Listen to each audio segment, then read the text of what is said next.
Okay, so if you're a medical coding student, you know some operative reports can feel like you're trying to crack a secret code. Well, today we're tackling one of the big ones, pancreas allotransplantation. This is a procedure that really tests your ability to see the whole story behind a surgery. So let's crack this thing open. All right, pop quiz time. You've got an op report on your desk. It describes the transplantation of one single pancreas. It's really just one big surgical event, right? So how many CPT codes do you think you'd need to report all the physician's work? 1? Maybe 2? Well, believe it or not, the answer is 3.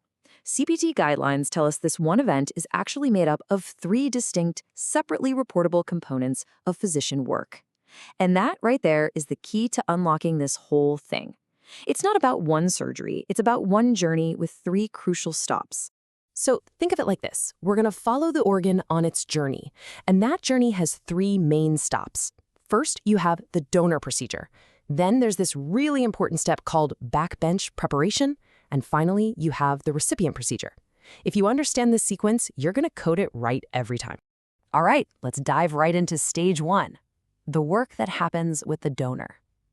This is where the story of the allograft, that's the organ being transplanted from one person to another, really begins.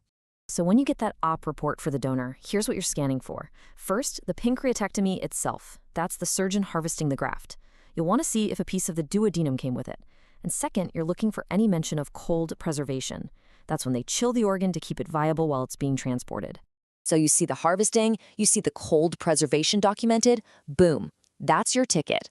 That specific work is reported with CPT code 485050. That one code wraps up the entire donor stage. Easy enough, right? Okay, let's keep going and see how this builds. We're on to stage 2, the backbench. Now, this is a term that can really trip people up, but it describes an absolutely critical and skillful part of the process that happens in between the donor and the recipient. So what in the world is backbench preparation? Think of it literally.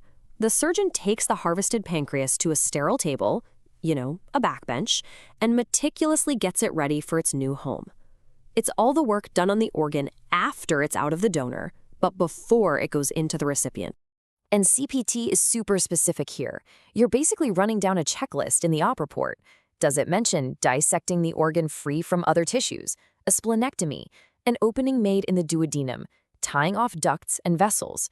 And here's a big one, creating arterial anastomosis or connections. When the surgeon's notes confirmed that this whole standard set of tasks was done, you report it with code 48551. This code is specifically for that detailed standard backbench work. But what happens if they do more? And this is where you have to be a real detective with the documentation. CPT draws a bright, bold line in the sand here. The standard prep, code 48551, that covers reconstruction of the arteries. But if the surgeon also has to do reconstruction on the veins, venous anastomosis, well, that's considered a totally separate additional service. So the takeaway here is huge. You see venous anastomosis mentioned on top of all that standard stuff?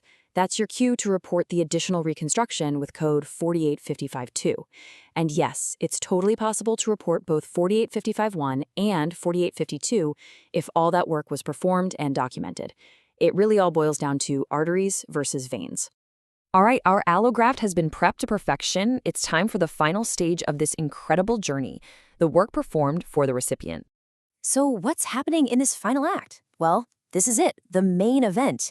It's the transplantation of that prepared allograft into the recipient. This means the surgeon is creating all the new vascular hookups, making sure the organ is situated just right, and managing all the care for that recipient during the procedure.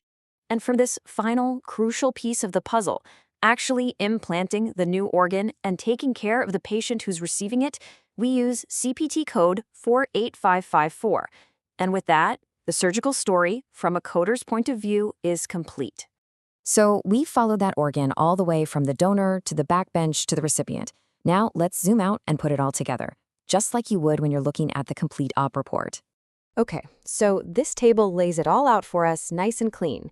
You can see exactly how the organ's journey, donor, backbench, recipient, maps directly to a sequence of codes. And pay attention to that backbench stage, right? It's got those 2 potential codes, all depending on the specific work the surgeon had to do. This is the kind of detail you need to capture to code this thing accurately. And look, This all comes back to that one core rule straight from the CPT guidelines themselves. This is the why.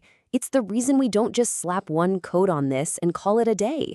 The whole system is designed to recognize and account for each separate critical piece of the surgeon's work.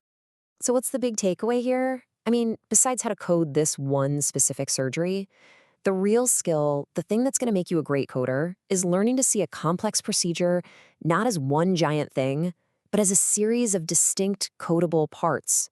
You have to read the report, find the components, and then tell the full story with your codes. And that leaves me with one final question for you to think about as you keep studying. This whole component way of thinking is a fundamental principle in CPT coding. So as you go through your books and practice exercises, always be asking yourself, where else does this apply? What other big, complicated procedures are really just a collection of smaller, reportable parts? Finding those is what separates the good coders from the great ones. Thanks for cracking this code with me today.